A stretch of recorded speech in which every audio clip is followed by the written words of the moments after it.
Siete con Penalty, tutto il calcio di cui il calcio vero non parla mai, ogni domenica sera in diretta alle 19 su Video Mediterraneo, canale 11, in replica poi dopo la mezzanotte, a mezzanotte e 30 per essere più esatti, ma se volete potete rivederci anche su Mediterraneo Sat, canale 605, il lunedì alle 21:30 ed in replica anche il martedì alle 18, oltre che naturalmente sul canale 694 Mediterraneo News il lunedì alle 14, quindi prendete carta e penne e segnatevi questi orari, così avrete modo di vivere con noi le atmosfere del campionato dilettantistico siciliano globale, dal campionato interregionale sino al campionato di prima categoria. Diamo il benvenuto al commentatore ufficiale del campionato di promozione, ovvero Mario Cardone. Ciao Mario. Ciao Ettore, buonasera a ben tutti trovato. Amici di Penalty, grazie. Ben trovato, è un debutto per lui all'interno della nostra trasmissione Penalty. Con lui racconteremo il campionato di promozione, lo facciamo subito perché poi voglio ancora chiacchierare con i nostri ospiti. Partiamo subito con il campionato appunto di promozione, leggiamo i risultati del girone A.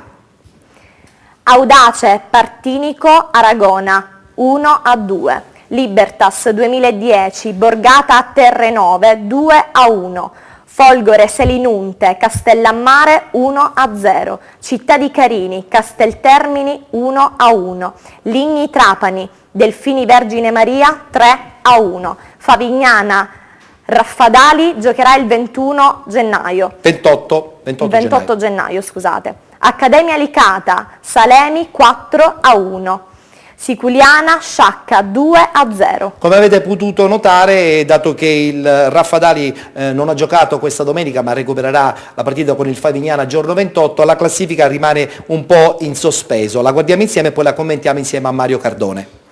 Raffadali e Folgore Castelvetrano 43 punti, Libertas 2010 42, Ligni Trapani 34 punti, Castellammare 31, Borgata Terrenove 30, Siculiana 29 punti, Accademia Licata 26 punti, Casteltermini 24 punti, Delfini Vergine Maria 22, Salemi e Aragona 21 punti, Favignana 19, Carini e Audace Partinico 18, Sciacca 15 punti. Benissimo, allora Mario, non si è giocato la partita con Raffadali, però questo penso che incida poco perché in testa la squadra del Raffadali sembra insomma avere una marcia in più, anche se la Folgore Castelvetrano, che ha una vecchissima storia calcistica siciliana, è lì.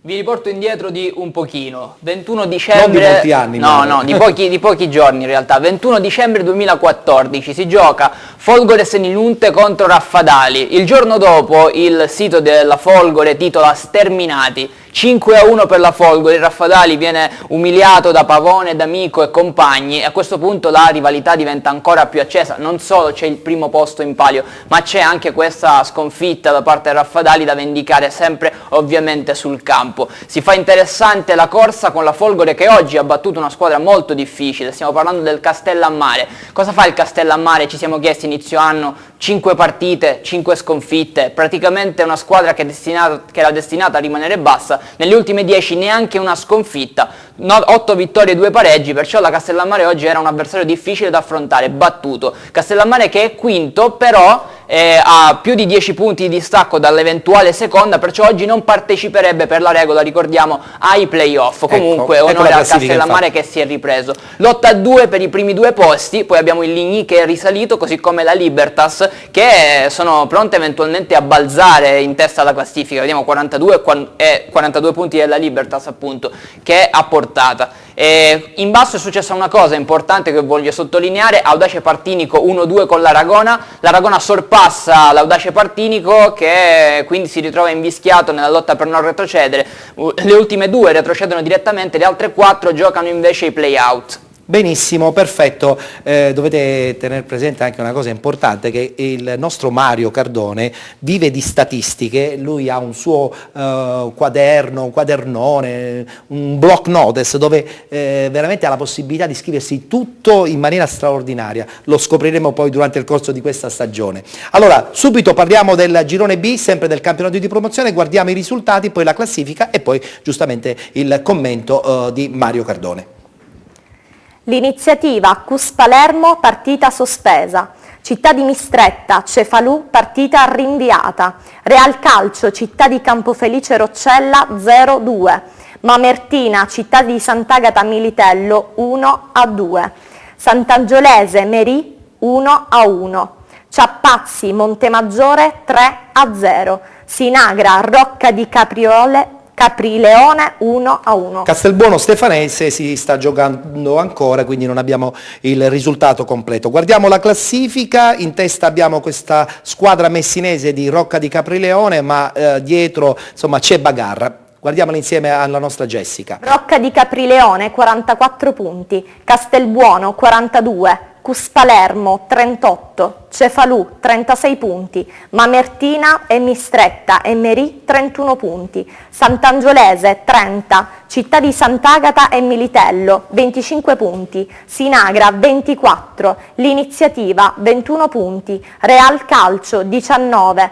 Stefanese 18, Città di Campofelice Roccella 16, Ciappazzi 15 punti, Montemaggiore 7. È una classifica che deve essere ancora completata perché il Castelbuono sta ancora giocando. E non solo, ci sono molte partite che mancano perché in quella zona del siciliano ha piovuto sempre e quindi ci sono diverse squadre che devono recuperare almeno una partita, quindi classifica molto provvisoria. Rocca di Caprileone che ha contratto come una malattia una sola sconfitta, poi non si è più ammalata, è andata sempre avanti, nonostante questo il Castelbuono c'è, se vince oggi con la Stefanese balza in testa, qualche pareggio di troppo forse per il Rocca di Caprileone. All'andata Caprileone-Sinagra è finito 6-0. Ieri si è giocata Sinagra-Caprileone in una piscina al Rocco Salleo, sì. 1-1.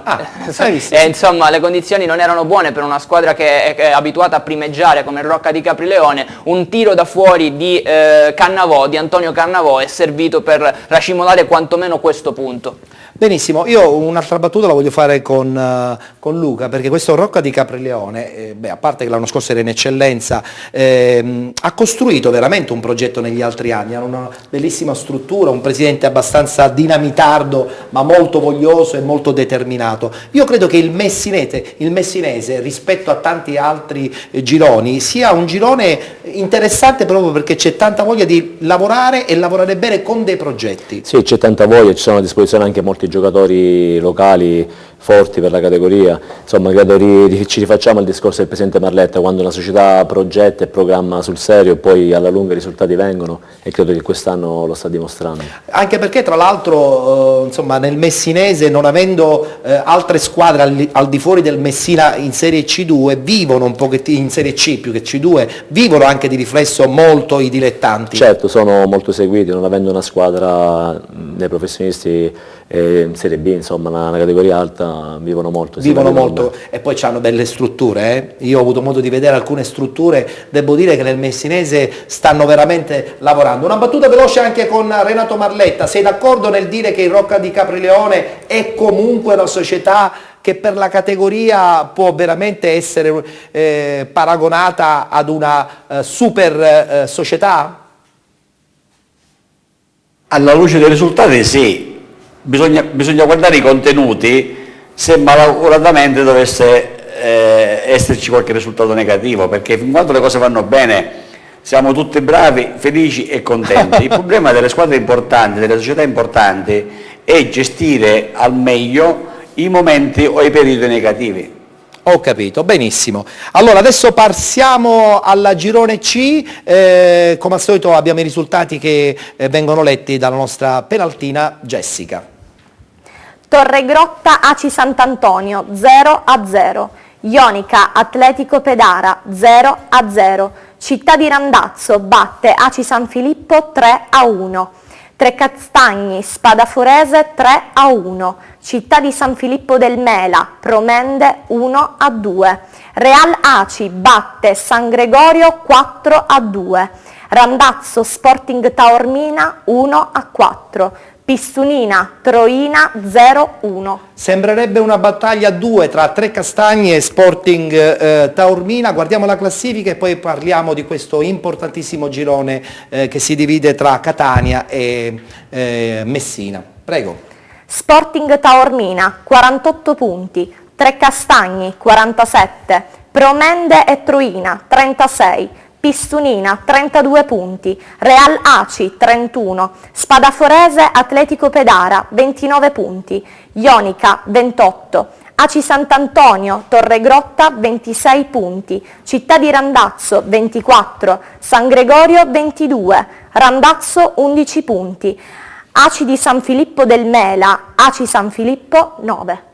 Perfetto, allora prima di andare a vedere il servizio che ha preparato il nostro inviato Francesco Casicci sull'incontro vinto dal Real Aci nei confronti del San Gregorio per 4-2, volevo subito una battuta su questo Trecastagni, perché tu hai visto la partita contro la Spadaforese. Dobbiamo avere anche delle immagini di sottofondo. Il Trecastagni, come dice la classifica, è una squadra forte soprattutto tecnicamente. A sinistra gioca Gerbino, a destra Giardina, a volte si invertono, riescono a fare delle giocate veramente importanti, stoppando palloni al volo che in queste categorie di solito non si vedono. Barbagallo unica punta con Suriano dietro. Barbagallo, se non lo conoscete, viene soprannominato ninja, è piccolo, velocissimo, tende a puntare gli avversari soprattutto alle spalle. Passa in vantaggio la Spadaforese con un gol bellissimo di Buda, che mi è sembrato il migliore degli avversari del Trecastagni, poi la rimonta con un bellissimo colpo di testa di D'Arrigo, un tiro da fuori di Pistorio e un calcio di rigore trasformato da Barbagallo che lascia anche in 10 uomini la Spadaforese. Tra l'altro un'indicazione: al posto di Fazio non entra nemmeno il secondo portiere, che non c'è, non è presente allo stadio, entra un ragazzino di nome Nania. Dilettanti, vabbè, ci può anche stare, ci può stare. Che comunque non subisce gol. Tra l'altro settimana prossima lo scontro al vertice a Taormina tra Sporting Taormina e appunto Trecastagni. Ma adesso guardiamo il servizio che ha preparato Francesco Casicci su questa vittoria del Real Aci nei confronti di un San Gregorio che sta zoppicando ormai da qualche domenica. Vittoria fuori casa per la squadra di Marchetti, che vince 4-2 appunto a San Gregorio.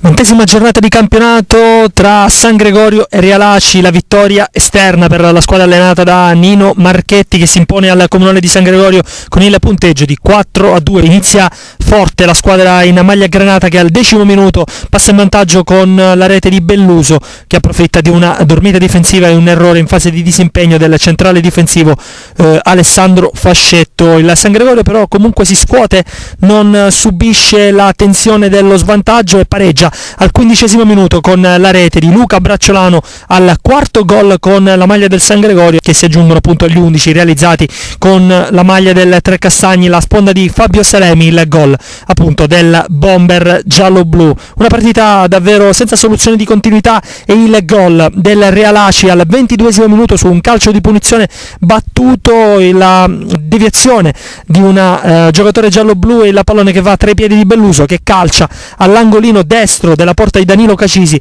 preferito a Fabio Calabretta. Il 2-1 per la squadra appunto ospite, che passa nuovamente in vantaggio. Il San Gregorio comunque registra palle gol importanti. Al 24° sul traversone di Bracciolano Mongelli manca l'opportunità del 2-2 che arriva al 35° minuto con il numero 9 che trasforma un calcio di rigore per atterramento proprio ai danni dello stesso Bracciolano. La palla gol però più importante arriva al 47° minuto con Laudani che sfiora il gol. Bracciolano calcia, il pallone sembra valicare la linea di porta, non secondo la terna arbitrale il direttore di gara Papaserio e gli assistenti Viglianesi e Cicero. Si va quindi negli spogliatoi. Nella ripresa il gol al 69° di Belluso, che firma il 3-2, cambia l'inerzia del match. Al 70° la traversa di Bracciolano, poi tanta confusione, tantissimi cartellini gialli, si chiuderà addirittura con 9 gialli e 2 rossi, uno per Alessandro Fascetto, doppio giallo, e uno per Pidatella al 77° minuto, anche lui allontanato.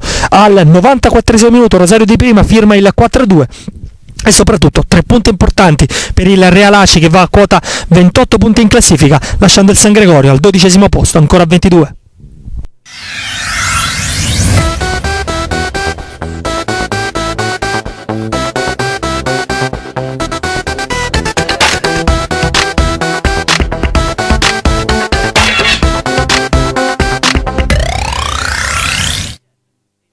Vittoria importante dunque per il Real Aci per quanto riguarda il girone C. Parliamo adesso del girone D, lo facciamo subito con i risultati di questa quinta giornata di ritorno, e abbiamo già anticipato lo scontro importante tra la Sicula Leonzio e l'Atletico Catania. Risultati e classifiche insieme a Jessica.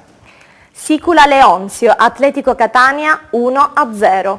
Belvedere Comiso 3-1, Città di Catania Gela 0-0, Macchitella Gela Ragusa 1-1, Atletico Gela Santa Croce 3-0, Palazzolo batte Pachino 2-1, Sporting Battiati Sporting Priolo 1-0, Città di Belvedere esclusa dopo la quarta rinuncia. Città di Valverde, per essere più esatti, vabbè, ma non c'è problema.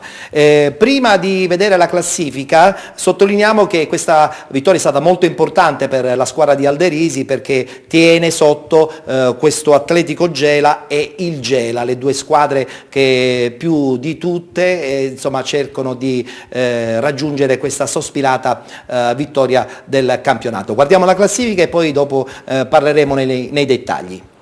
Sicula Leonzio 41 punti, Atletico Gela 38, Gela 35, Santa Croce 31 punti, Atletico Catania 28, Palazzolo 27 punti, Ragusa 26, Belvedere 20, Macchitella Gela e Sporting Priolo, Città di Catania 19 punti, Sporting Battiati 14 punti, Pachino 13, Comiso 11. Allora, prima di collegarci di nuovo con Catania e parlare con Francesco Casicci, che ha seguito per noi l'incontro tra Sicula Leonzio e Atletico Catania, sentiamo invece una battuta con i due allenatori dello Sporting Priolo e dello Sporting Battiati. Guardiamolo insieme e poi dopo affronteremo il big match di Lentini. Una vittoria credo meritata, sofferta come il nostro anno ormai dall'inizio, quindi 3 punti importantissimi. Ci rifacciamo del punto almeno che abbiamo perso sabato a Belpasso con l'Atletico, dove meritavamo appunto qualcosa di più, quindi un periodo già positivo, venivamo dal pareggio col Gela, quindi comunque 3 punti per morale ma soprattutto classifica. Un'azione fortunosa, Patanè stava ribadendo in rete, invece ha preso il palo, stava per entrare in quella mischia, ho tirato 2 volte e ho visto la rete gonfiarsi finalmente. Dopo un anno mi sono sbloccato. Quest'anno un paio di vicissitudini negative, il gol non l'ho trovato. L'importante sono i 3 punti che così ci fanno morale e continueremo la nostra strada per la salvezza. E il Presidente vi è stato vicino anche durante il riscaldamento, lo abbiamo visto in panchina. Ma il Presidente anche prima, che durante la settimana ci incita, ci dà motivazioni per affrontare la partita in maniera tale con la testa giusta. La società è tutta vicino, noi compagni siamo tutti uniti per questo obiettivo che non è irraggiungibile, ci proviamo fino alla fine. Non è la partita che avremmo dovuto fare, è il risultato di una settimana fatta male, la squadra non è scesa in campo con la determinazione giusta e in fin dei conti era uno scontro diretto per la salvezza e non si possono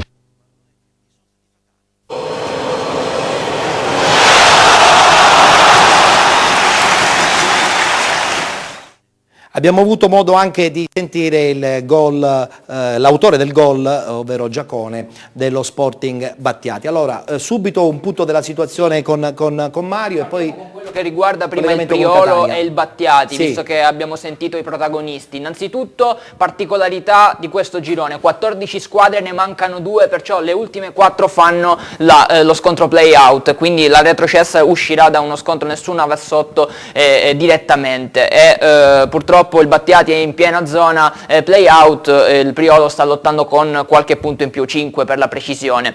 Per quanto riguarda invece quello che succede al di sopra, innanzitutto questo è stato l'unico turno del campionato, ce n'è stato un altro all'andata, dove hanno giocato tutti, perché di solito li possono non una ma 2 squadre, per gli stessi motivi che vi dicevo prima. La Sicula Leonzio ha 41 punti, ha vinto anche contro un Atletico Catania che Marletta ha detto più volte, si è rinforzato, ha preso Tumiolo, ha preso tanti giocatori interessanti che provenivano da categorie superiori e sembra che il Gela dovrà cambiare il piano A, perché magari era quello di salire, giusto. Insomma direttamente, però 6 punti sono tanti, soprattutto se consideriamo che la Sicula Leonzio ha perso solo nello scontro diretto fuori casa e quindi 6 punti così non si recuperano. È vero. Sentiamo Francesco Casicci da Catania, perché è stato l'inviato per penalty per l'incontro importante di Lentini. Questo Atletico Catania può dire la sua in questo campionato oppure dovrà optare probabilmente sperando nei play-off? Francesco. Devo dire, innanzitutto concordo con Mario, i punti sono 6 e potenzialmente anche 9 se la Sicura Leonzio continua a fare questo ottimo filotto di risultati, considerando che appunto abbia perso solo una partita delle 15 disputate. L'Atletico Catania oggi ha fatto una bella partita. Possiamo vedere anche delle immagini, no Francesco? Abbiamo anche delle immagini. In mezzo al campo con della buona anche tecnica individuale, come potete vedere dalle immagini, soprattutto da parte del numero 10 rosso-blu, che oggi ha fatto davvero la differenza a tratti, con un ottimo juniores quale Francesco Di Venuto, e poi con una linea difensiva mi sembra abbastanza d'esperienza. La Sicura Leonzio in casa di fatti ha praticamente vinto sempre, tranne l'1-1 di 14 giorni fa col Città di Catania, che è una squadra che tra l'altro doveva salvarsi. Oggi la differenza l'hanno fatta e degli episodi,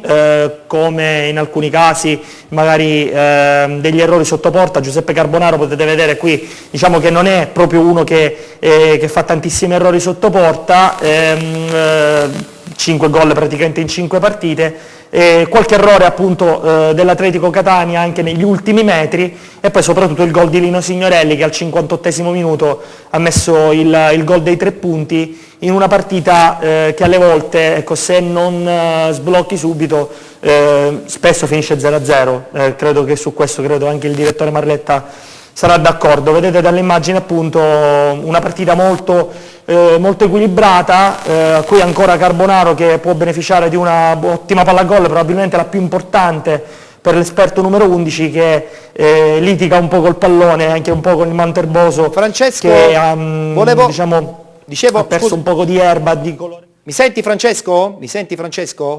Perché volevo chiederti anche qualcosa su questo Gela comunque e su questo Atletico Gela, cioè la Leonzio ha questa grande forza per riuscire in un certo senso a tenere lontana insomma, la compagine del presidente Tuccio? Ma secondo me sì, perché la parola progetto che abbiamo sentito dire e come abbiamo più volte, di cui ne abbiamo più volte discusso, si è attivata a Lentini già da agosto, cioè sostanzialmente quando si dovrebbe lavorare.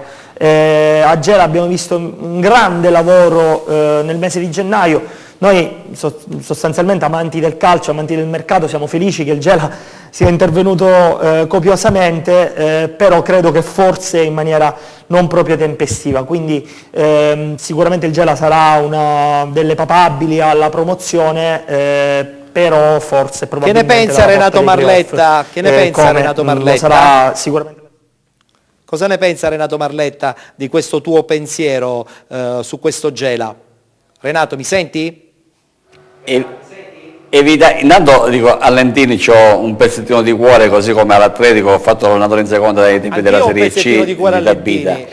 Io ritengo che tecnicamente solo la Leonzio, fatti i debiti scongiuri, ritengo le varie toccatine del caso, può perdere questo campionato, anche perché le due squadre di Gela dovrebbero fare corsa a parte in questo senso, perché al di là della sconfitta maturata qualche settimana fa a Gela, io ritengo che la Leonzio, cambiando poco, ha messo credo solo Carbonaro in organico, cedendo mai nulla praticamente, non cedendo nulla, si è rafforzata, cosa invece non ha fatto l'Atletico Gela, perché ha cambiato in corsa più giocatori, per cui diciamo queste alla fine sono cose che pagano, ma soprattutto fermo restando la qualità e la bontà della presidenza Tuccio, io ritengo che è l'anno della Leonzio. È l'anno della Leonzio. Allora, battuta con Mario Cardone su questo girone per chiudere. Sì, per ricollegarci anche a quanto detto prima con il direttore del New Team che sta facendo così bene in prima categoria. È un breve episodio che riguarda Scudera, l'attaccante del Macchitella Gela, la terza squadra di Gela, che ha un progetto diverso dall'Atletico Gela, ancora diverso rispetto al Gela Calcio. Scudera è uno dei capocannonieri del campionato. Il Ragusa, assegnato a Ragusa questa settimana, il Ragusa gli aveva detto a dicembre: vieni da noi, ma ti diamo dei soldi. no, lui non è voluto andare, è rimasto, e mi ricollego a lui perché il Machitella ha lo stesso modello del mio tu hai team, ascoltato della questo Russo dialogo? Calcio. Dai, vieni qui che ci sono i queste soldi. sono cose che Però è si simpatico. sono dette. Che si son Però è dette. simpatico. È rimasto lì nonostante il progetto non preveda un compenso, e quindi questo qui è un modello che sta crescendo e che Certo. molte squadre stanno adottando col passare del tempo. Sta crescendo questo progetto, Luca? Che dici? A Gela ci Ma riusciranno? penso alla lunga di sì, cioè, comunque ci sono anche playoff e il Gela in casa si fa sentire, quindi è poi una piazza che onestamente merita qualcosa in più della promozione. È vero, è vero, è vero. Il passato nei professionisti, insomma, poi alla fine pesa anche in certo. queste categorie. Bene, io ti ringrazio per la Grazie tua a voi. disponibilità, per la tua presenza, ci Grazie rivedremo per sicuramente molto con presto, piacere. sperando che il Modica possa anche comunque pian pianino No, costruire ma noi anche non, loro. è normale che la sconfitta oggi un po' brucia, quindi Beh. stasera non si dimentica, però da domani inizieremo a pensare a domenica prossima e lavoreremo sodo. Benissimo, allora in bocca al lupo e Grazie. buon lavoro, e il buon lavoro anche a Mario Cardone che ci Grazie, lascia, grazie, perché Ettore. tra poco arriverà Alessio Patti e con lui parleremo di prima categoria. E c'è la pubblicità, e allora io ho una penaltina meravigliosa che lancia la pubblicità in maniera straordinaria. A te, Jessica. Rimandiamo alla pubblicità, ci vediamo sempre qui su Penalty.